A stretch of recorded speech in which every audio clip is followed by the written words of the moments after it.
All right, episode 5 of Winning Time. The rise of the Lakers dynasty. Pieces of Man is over, and we're here to talk about it. I'm Jose Salviati, editor at the Peach Basket, and I lived through the 80s Showtime Lakers. And I'm Evan Moore. I have a Twitter following at MoreHoops727, and I'm also a contributor for Peach Basket. And I also lived through the Lakers era, and it's just us old guys tonight. I was going to just say the same thing. We're missing Derek. We're missing Hakeem. I hope all is well with both of you. We definitely, appreciate what you all bring to this. But it's kind of appropriate, I think, maybe in a way, Evan, that it's you and I, because this was not only an era that we lived through, but these are games that we saw, replayed today that we saw, we saw live. I remember that San Diego Clippers game. We brought it up on earlier shows. So it was pretty neat to watch that, come to life again. It's just us, which I think is good, but it's also you. We hope that you're watching. We hope you're listening, and we want this to be as interactive as possible. We want to hear from you. We want to know what you think. If you're joining us on Twitter, unfortunately, we can't take any comments there. Please head over to Facebook. You can look for us at the Peach Basket 2021 or YouTube. Search for the Peach Basket. You'll find us. Leave your comments, questions, or thoughts there on what was a really powerful episode. We really honestly would love to hear from you. In episode 5, the focus was on Kareem Abdul-Jabbar. We learned about his upbringing, his passion, and a little bit about why he was so standoffish. Chick and Pat Riley made inroads in their partnership, and Dr. Jerry Buss, the perfectionist, gets a first look at Showtime on the court and in the Forum Club as the Lakers get off to a great start. Then the episode finishes with tragedy, and I'm sure we'll talk a little bit more about that in this recap. But first, Evan, I'm going to give it to you first. What were your thoughts on kind of a powerful episode 5? Yeah, I really enjoyed this episode again. It was nice to finally get the focus around Kareem. Yeah. And, I really liked the way it started, and it starts with him making the name change, everything like that, because, for me, like, I knew him as Kareem, so I don't think I found out about his first name, Lou Alcindor, until I was probably in high school somewhere. I didn't, I had no idea about that. And so it was really cool that they started it with that, because, that was a huge controversial thing for a lot of people. Yeah. A lot of people really did not like him changing his name. And that is why he took a lot of heat and a lot of hate, and also kind of why he was a little grumpy about it too, because he felt like he was doing something, that he felt in his heart, and he felt like the world was rejecting him a lot. And I really kind of liked how this episode delved into that, and him even, going and talking to someone in the church. Yeah. Or I don't know if I should be calling it the church, the Nation of Islam. That's probably Moss? my apologies to any Islamics out there. I'm not as educated in that. So, but anyway, I really liked that, how he was questioning his faith, and bring that up, and that that was really cool, because I think that's that's a growth process that all men go through, that a lot of 100%. people Yeah. don't really think about or talk about. And we just kind of view people kind of two-dimensionally, and it's just neat to see those things of what makes a man, kind of thing. Yeah. So I really enjoyed that. And then Spencer Haywood was really interesting. That trade, a lot of Laker fans consider that trade, just because of how it turned out, as one of the worst trades ever, because we gave up Adrian Dantley for that. And Spencer was a great player, but Spencer had a lot of problems that haven't quite been revealed yet, that we will get to. Yeah. One interesting thing about Spencer Haywood that I think people are going to be Googling is about the self-surgery aspect. Do you remember that thing? Yeah. Like that can't be real. I haven't Googled it yet. I'm kind of scared to see what comes up. But wow, that's an interesting Yeah, story. yeah. And I mean, what a scene too. Like, What a this what you're scene. looking for? And then Coop goes, "It's swinging. It's swinging." I think it was Coop. Yeah, Yeah, that was good. that was intense. But yeah, I didn't mean to cut you off. I just Oh, no that problem. stuck with me. No problem. And then the other scene that I got a big laugh out of was Chick talking with Pat Riley and about, like, the fist, and like when you hear the fist, when you see the fist, be Yeah, quiet. And then, like, the what killed me was his quote of, you'll feel it when you get fisted. yeah. And Pat Riley goes, I feel it. Yeah, I feel it feel already. it now. Yeah, exactly. Yeah, and I mean, that is Chick in a lot of ways. Yeah, It's like, yeah, he was that guy. yeah. He was a little a And little that's something crass I at knew about times. Chick. I mean, huge fan of Chick Hearn. I actually watched a couple of games of his that he announced just to kind of get into the vibe, into the era. And he's amazing. There was nobody like him. He was unbelievable. But I had heard, yeah, that it was really hard for the color commentators to just get a word in edgewise, man. And that just rang true to me. That Yeah. just would that chick would fist Pat Riley with apologies. For, that's the way they put it, man. That's just the way it was. Yeah. All right. So I want to call out one thing before we're joined by Derek, who I'm glad to say, was made it, and Oh, great. great to hear his perspective here in a minute. But this was called Pieces of Man, and when I saw that, I just thought, okay, we're diving into Kareem, and every man, every woman, every human is made up of a bunch of different pieces. We pick up a little here, a little there. That's how I interpreted it. But I said to you, Evan, before we jumped on the call here, that I thought this was kind of a multi-layer thing. There's kind of an onion. There's a very deep. And you pointed out that Pieces of Man was specific. It had a meaning that I didn't know about. If you could share that.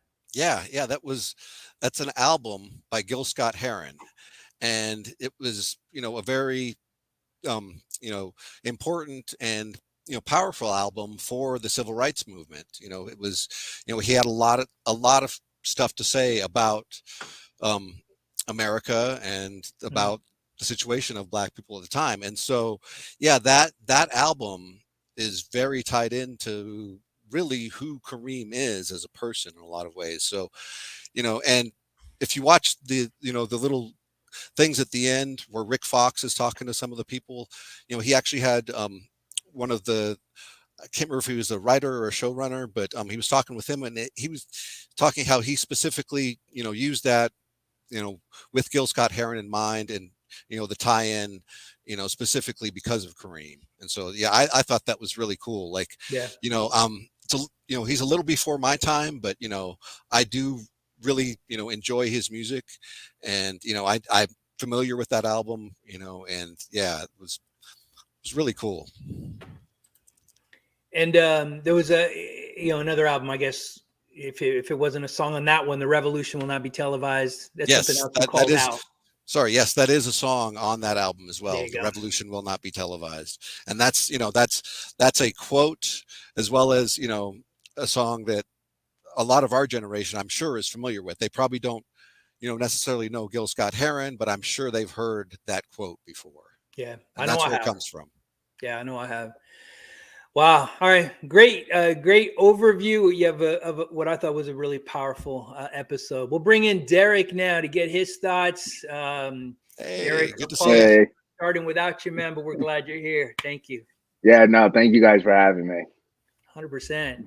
And I hope you got a chance to watch it. I We'd did. love to get Yeah, your thoughts on this thing. yeah. What'd you think about episode 5? I thought I've been saying it almost. I feel like for the last 2, 3 weeks that I'm waiting for a Kareem episode Yeah. because quite frankly, I feel like Kareem gets he's so undervalued. I think now, I think as like the GO conversation gets more and more, as we dig into it deeper and deeper, I think a lot of people are realizing, like for me, he has the greatest basketball life ever.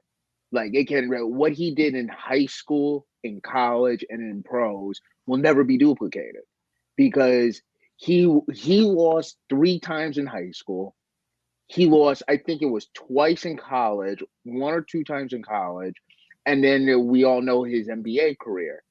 And a quick story about Kareem when he was Lou Alcindor was that back, as you guys know, back in the 60s and 70s, freshmen weren't allowed to play, which is, which Right. is ridiculous how you Or see dunk.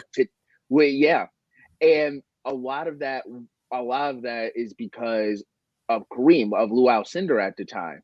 So when the UCLA, his freshman year, they won undefeated and won a national championship.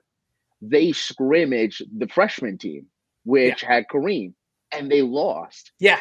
I remember And that. so Or I heard about it. and so the story goes is that UCLA was the best team in the entire country except on campus because they lost to Lou Alcindor. That's ridiculous. That's how good Kareem Yeah. Abdul-Jabbar was. Like that's what people don't realize Yeah. is just that his basketball life, it's be it can't be touched. I know it's the greatest lifetime a basketball player has ever had from high school to Yeah. college to pro. Like Kareem can make the argument, I'm the greatest high school basketball player ever, I'm the Mhm. greatest college basketball player, and I'm the greatest professional basketball player ever. Yeah. And if he went to Europe, he would be considered the greatest European basketball player ever. Yeah. And so I think he gets a bad rap because, as you saw in the episode, and I thought they did a really good job about how mature he was to make those decisions. Like people forget, we all remember the legendary summit that was held in Cleveland. That famous photo with Muhammad Ali, Jim Right. Brown, and Bill Russell. Kareem was 18. Like Kareem was a child. Like he was a child. Wow. Like, and he was there because those guys understood, yeah, this kid is young in age, but he's not young in wisdom. Yeah. And for him to have the foresight, to have the courage, think about that. When he was arguing with Magic, right, about like going through his resume pretty much, and he said, I wouldn't want a gold medal, but there's things more important than Yeah. winning. And then you realize like Kareem wants to win, but Kareem understands that there's a bigger purpose in life. Yeah. And I mean, I'm really appreciative. Like he's a great writer today. Like Mhm. if Yeah. anybody has any time, read his blogs. Like it is unbelievable writing. And I'm happy that he's opened up a lot more because as you see, and as you've seen throughout this entire 5 episodes so far, that's an accurate description of Kareem. Yeah. He was aloof, he was distant, he was quiet. He kind of didn't want to be bothered. He literally just Yeah. wanted to come in, as he told McKenna, he's like, I'm gonna score 30 points, grab 10 rebounds, and then I'm gonna lead the team to victory. And then Yeah. McKinney grabs the box score and he looks at it. He goes 30 points, 10 Yeah. rebounds, and he hits the game winning shot. And then and the disbelief on, like, he's like, the son of a gun said this in the locker Yeah. room. Paul West is like, what are you talking about? And so I was very appreciative that Kareem gets, I think, swept under the rug because of Magic and Dr. Bus and Pat Riley. Those are really powerful, charismatic personalities. And Right. I think Kareem probably enjoyed it. I think Kareem enjoyed the fact that he can kind of like be in the shadows. No one can bother him. Allow these other people to enjoy the limelight, and I get to do what I want to do. Yeah. But I think from a topic of conversation, I think he finally is getting the rightful amount of respect and praise, or as we say today, people are giving him his flowers. Mhm. And so I'm really appreciative that that they highlighted the episode, focusing mainly on him and really focusing on just the like what the title is, the pieces of a man, and how he wasn't what we thought on the outside, right? Like almost like a robotic figure that didn't have emotions, that didn't really that was stoic, that looked like he didn't care. He did care. He Yeah. did care, and he was thoughtful, and he had a lot of different opinions, and he had a lot of different beliefs, and so I was really appreciative that he was finally given, because he's a huge part of this dynasty. Whether Magic gets all the credit or not, Kareem, without Kareem, there is no Showtime, and 100%. it's just Absolutely. and it's just a fact. So I know listen, it took 5 episodes, but I think this episode really hit home.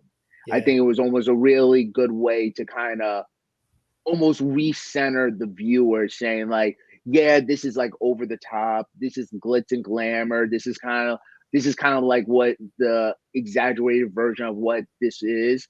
But then this episode kind of grounded us about the reality of what went on in the 60s, and what this young kid, this 18, 19, 20-year-old kid made real life, real grown up decisions in a time where it was probably the most chaotic and turmoil this nation has ever been. Yeah. And he was in the forefront of trying to be progressive and be part of a movement to help move us forward to where we are today. Yeah. Listen, I don't like the whole GOAT conversation in general, because I think it's kind of silly, but Yeah. If you got to pick one, I've been very vocal, and I got the receipts. Kareem is my GOAT. In absolutely every way, shape, or form on the court. He did things that were just unbelievable. You referenced that scene when he was, rattling off his resume to Magic, and he said, you won one, I won three in college. Yeah. And my first thought was, he won three because that's all they let you have. And you brought that up too. Yeah. He would have won four. He would have won. No, he would have won 4. Yeah, There's no doubt. There's no doubt. He beat the team that won his freshman year. So, I mean, just head and shoulders above everybody else in terms of what he accomplished. And to dive deeper into who the man was, was pretty amazing. This was an interesting episode for me personally, because, every other one I always talk about how, don't meet your heroes kind of thing, because I've been finding out things, I didn't know, and it was kind of sad to know about some of these guys. Today was none of that, really. I found out something about Spencer Haywood I wish I didn't know. I'll be honest, about that. I could have gone without knowing that. I didn't know it before, and I'm sorry I know it now, and I'll probably be Googling later just to verify. But aside from that, nothing learned today. It was just nostalgia, man, for me. Yeah. We've been talking about that San Diego game, for multiple episodes, and here it was. Yeah. And I was so disappointed. I'll be straight with you guys. And it's the littlest thing, but Kareem shot that hook from the left corner, not the right. Yeah. And it bugged me. Yeah. I don't know why it bugged me, but it bugged me. But everything else was just so amazing. I mean, diving into Kareem was to me, the highlight of the episode, because this is like a man who, Derek, you brought it up, over the last few years, maybe decades, as he started to write books and become a little bit more, open about who he is, has started to open up, and we're learning a little bit more about him. But who he was then, it was just a big mystery. All you heard about was, he, exactly like what y'all said, he was, distant and not particularly nice to reporters. And so being able to dive deeper into who he was and why, he was that way, I thought was pretty powerful. Thought it was really powerful, really. The scene where, he was having, a crisis of faith, and Evan, you touched on this, and, every person goes through something like that. And he went to the mosque and kind of, got some clarity. I thought it was so powerful. And it just, it reminds you that these guys, and again, forgive me for repeating, but Derek, what you said, he's not a robot, right? He comes off like that because he will get you the 30 and 10, right? That sky hook is automatic, and he doesn't smile. But there was so much more to him, and I really appreciated just learning it from somebody who got to appreciate the robotic side, for lack of a better way, putting it, being able to dive deeper into who he was and why, it was really cool to me. The end was shocking. We all knew it was coming, but watching, they play out the way they played it out. Yeah. And Evan, I was and very surprised. you're right. Yeah, I was very surprised. And watching the skid marks, and it's like, oh my gosh. I was telling Jack not to get on the bike. Yeah, I know. Don't go. It feels like we were in a horror movie, and we know if they open the door, something bad's about to happen. Yeah, It's like, exactly. don't open the door. Exactly. Don't open. Jack, just don't get Good on the analogy. bike. Don't get on the bike, please. Please, It just was- go it- with your wife. Just go with your wife. Just go was with your wife. So hard to watch, man, for me. Yeah. Yeah. But I obviously I think it sets the table for what comes next. The one thing I learned, I think, in this episode that I thought, that I didn't really know before. I knew Kareem, was older, but they kind of hinted in this episode that he was close to giving up. He was close to being done. He said that I guess his portfolio had shrunk a little bit because of a recession, and he wanted one more year. He thought he'd be have enough money, but now he might have to play a little bit more. I didn't know, and I don't know how true that is, but how close Kareem was to retiring, and obviously this season lit a fire under him because he played I think about 10 more years. And that's the insane part. He ends up playing 10 more years. Like, he's contemplating. He wins the league MVP this season. He wins the league MVP this year, and he's contemplating retirement. And then he plays another decade. Yeah. Like, I don't know if I don't know if it was a change of heart. I don't know if it was. I think the series is gonna let us know. Like, maybe Magic finally broke through, and we kind of saw it this episode, like the beginning stages of Magic breaking through, like him passing to Kareem instead of a wide open Jamal Wilkes, which, by the way, Jack McKinney, what a great dial-up.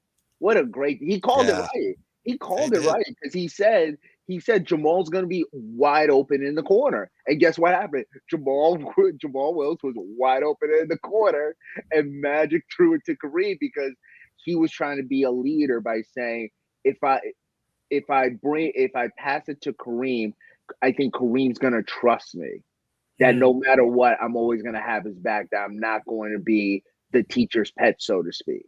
And that getting that relationship with Kareem, building that relationship with Kareem and bringing him towards the team is only going to make us better. If I throw it to Jamal Wilkes and Jamal makes the shot, Kareem walks off the court pissed, and then the whole team's like, why are you upset? And then that division and that tension is just going to keep eating away at the team. And that's why they would have never won, because that style of tension eats away at you. And if you're not rowing in the same direction, eventually you're going to lose to teams that are all rowing in the same direction, even if they are inferior from a talent perspective. Yeah, absolutely. And to me, that's honestly the biggest takeaway about this show overall. We're seeing things go left when they could have gone right. Jerry Buss just gambling. He could have lost everything, but somehow he gets to buy the team. Showtime, works out. Kareem, who's looking to retire, then he doesn't. The coin flip is the ultimate, right? Yeah. It could have gone left or right, and everything went right, man. And it gave us, Showtime. But Magic staying. It could have all gone backwards, man. Yeah, Magic staying too. If that was true, that Magic was really considering going back to college, that's another thing. That because they were not going to get the number one pick. They only got the number one pick because of the Gail Goodrich trade, which people forget. It wasn't like they had a bad season. It was because they got the number one pick because of a trade they made. They traded Gail Goodrich to the Jazz. That's how they got the number one pick. So that's why I think Jerry Buss realized that he's like, this is my one chance to get this guy. Because if this is not like we are bad enough that we're gonna get another crack at this kid maybe next year. Right. and maybe we'll get another chance at a coin flip. Like, no, like we're not gonna. This is it. It's either he comes and we make history, or he leaves and then he's on another team that the following year, Yeah. and it's just the reality. And so, Yeah. like that, like you said, like there's so many right turns that could have went left, and we are looking at it completely differently. Yeah. Big Yeah. time. And we wouldn't be talking about the 17 championships. We might be No, talking about, the 7 or 8 or no, Yeah. whatever, yeah, from Minneapolis. It is crazy. It really is wild. This is just a riveting story. And I'm just having a great time watching it, having a great time talking about it with you all. Let's turn our focus now to episode 6. It's called Memento Mori, Mori. What do you see coming? Evan, you go first. Oh gosh. Well, obviously, it's the main thing is going to be the takeover of West Sure. Head. That's because the obvious cliffhanger that they gave us, and yeah, that was so sad. You know, not only was it sad to see that happen to Jack, but I really like the actor that's playing Jack. So like 100%. seeing him go away too is just like, it was sad too for that respect. So, but yeah, it's going to be interesting to see Paul take over because, he's kind of not quite ready for it yet. And he's going to want to change things too. And that's going to be interesting to see how that plays out. Yeah. And so, yeah, that's what I'm looking forward to in the next episode. Yeah. Derek, what do you see moving forward? Yeah, so I think now it's very hard, like seeing like Paul Westhead is very, very shy, very in the background, very soft spoken. Like that scene where Jerry West comes in, he talks to Jack, and then he's trying to talk to Jerry West, and Jerry West ignores him, and Paul West is literally just talking to himself, trying to like playing out the conversation with Jerry West. Like, oh, you're doing a great job this year as an assistant coach, and you're like this guy's gonna lead the team to the title, like that's the thing, and also too, I want to see how the conversation is between him and Pat Riley of how he convinces Pat Riley to come to the booth. Does he convince him, or does it Pat Riley go to him and say, hey, like you need an assistant coach, I want to be on the staff, does that happen? And also too, I just want to see, like, I'm very fascinated with the dynamic between Magic and Kareem, right? Like, what's very fascinating, because I was thinking about this watching the episode. So, like, we know the division between Shaq and Kobe that happened. We now know, thanks to Scottie Pippen, the division him and Jordan have. Yeah. We've known, if people were around or people do their homework, the division between Larry Bird and Kevin McHale at the end was really paramount. Like, you see, not all co-superstars, great 1-2 punches really coexist well, except it seems like Magic and Kareem. Now in this episode, we saw like they had their boiling point, like they had their big confrontation. So I want to see how that relationship is. Is it still rocky? Does Kareem start to warm up to Magic? Does Magic start taking a more vocal role in the locker room with the team, or does he still say, hey, that's Cap, that's his team, we're going to follow him, understanding that maybe deep down inside he feels like he's not ready to take over the team? Yeah. Clearly, I mean, that's where they're headed. The way this episode ended. I remember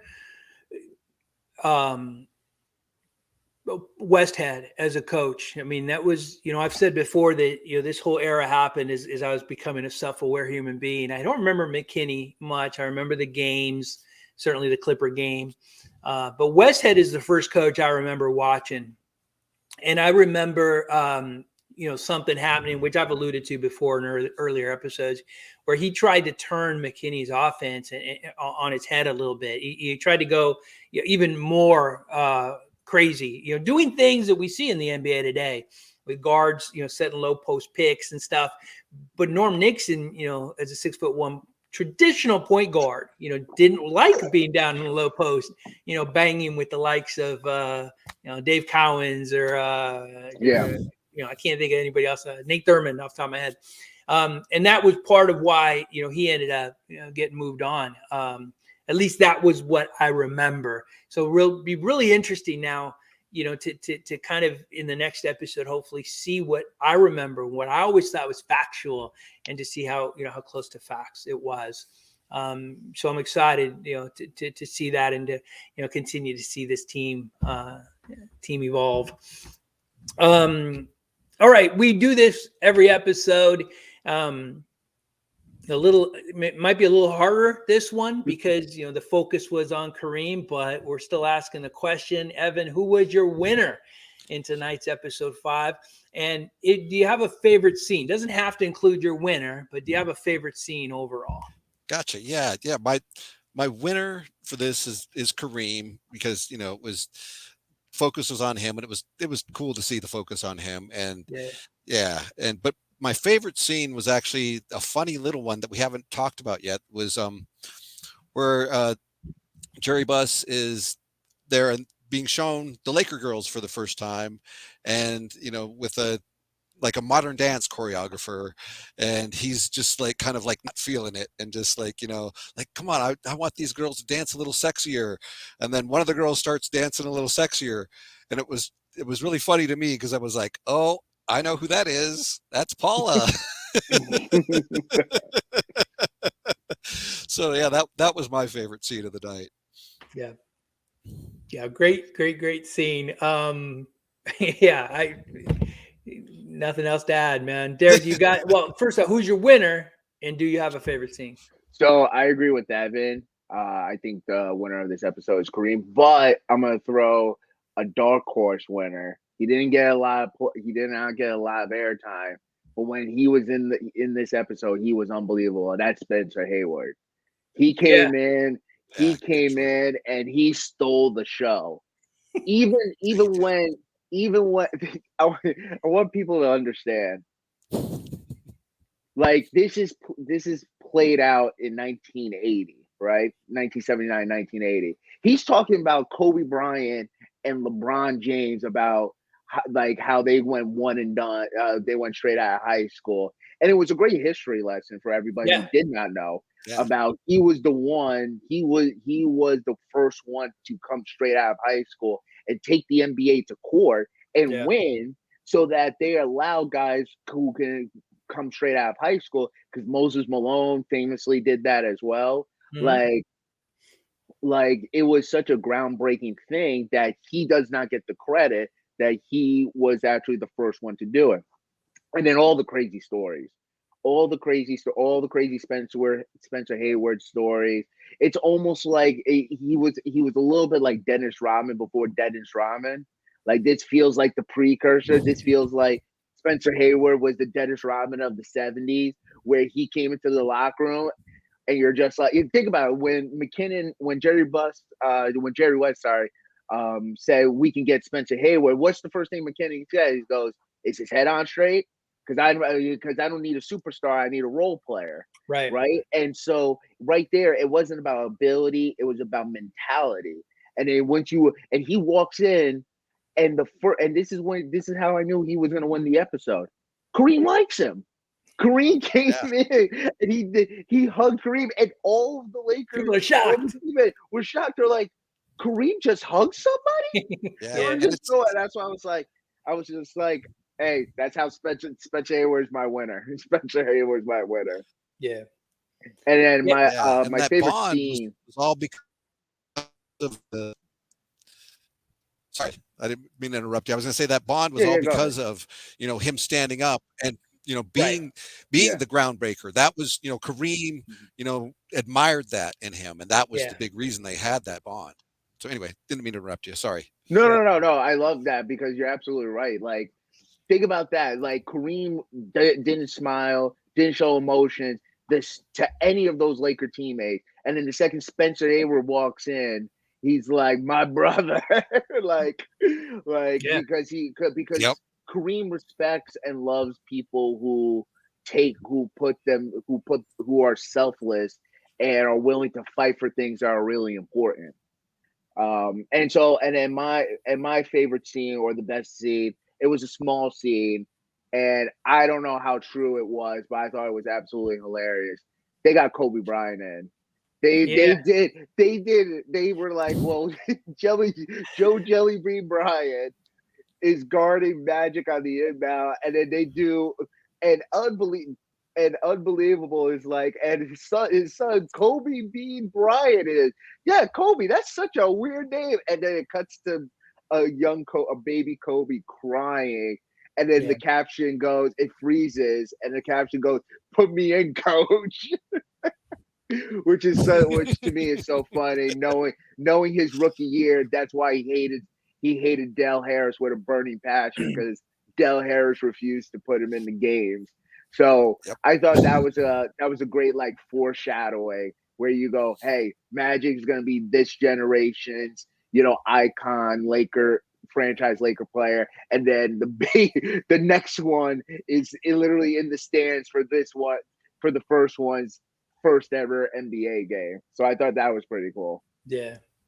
Yeah, we talked a little bit about that, Evan and I, before we started the show. Not sure if it was necessarily true. It definitely was shoehorned in. Right. Yeah, it was 100% a shoehorn. It was definitely 100%. The writers were in the room and they were just like, "Hey, what if?" No, what if? Yeah, it's like, wait, where did Kobe? Does Kobe dad play in the league? Yeah, he did.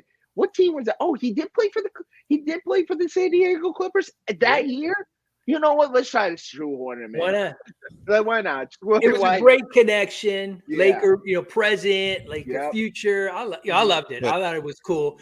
My knee jerk was going, "Oh man, that's cheesy." But but I get it. If it's real, that is pretty cool. If he really was there, that's pretty cool. Insane. If he really was there. So I'm curious. I want to kind of look into that and find out if that really happened or not. Yeah, because the possibility is there. Yeah, we just don't know. We don't know for sure. That's true. The great Kobe, who's right there. Listen, Kareem was the winner. I'm not gonna go, left when y'all went right. Clearly, this episode was about him. He was the winner of the episode. I do have to call out. We got the first glimpse of Brad Holland, who I enjoyed at UCLA. The Lakers drafted him because he was a three-point shooter, and the three-point shot had just come into the league, if not that year, the year before. So they brought him in to shoot threes, and he was horrible at it in the pro game. But it was fun seeing Brad Holland, just the back of his name, his jersey. Jim Chones, another player I really enjoyed watching, who was referenced today. But yeah, this was Kareem's episode. Hands down, for me, the scene that stuck with me was that scene at the mosque, man, where Kareem was just struggling, and he got some clarity. I just thought that was powerful. It was human, and it was neat. I don't know how else to word it. It was just a really, really fun episode too. Well, I shouldn't say fun scene. It was a powerful scene that stuck with me. So that definitely my scene of the episode, and that was my winner. All right, man. Wow, great episode. I think we got some good stuff coming up, but that'll do it. That's our recap of episode 5. As always, thank you all for watching. Thank you for listening. We'll be back next week to recap episode 6. Hope to see y'all again then. Thank you. Thank you, guys. Drop a bounce pass, throw down the rim rocker. Lay up off the glass, right past the shot blocker. I follow through like Kobe's is money. You can cash it. For news on LA hoops, come over to Peach Basket. Up to date sports, post game reports, debates and play by play coming straight off the court. The voice of the fan making noise, causing havoc. Zone a man up, you can ask Peach Basket. The Peach Basket, come and tune on in. The Peach Basket, where the news begins. We're dropping news like we're in the stands. Creative views from the average fans.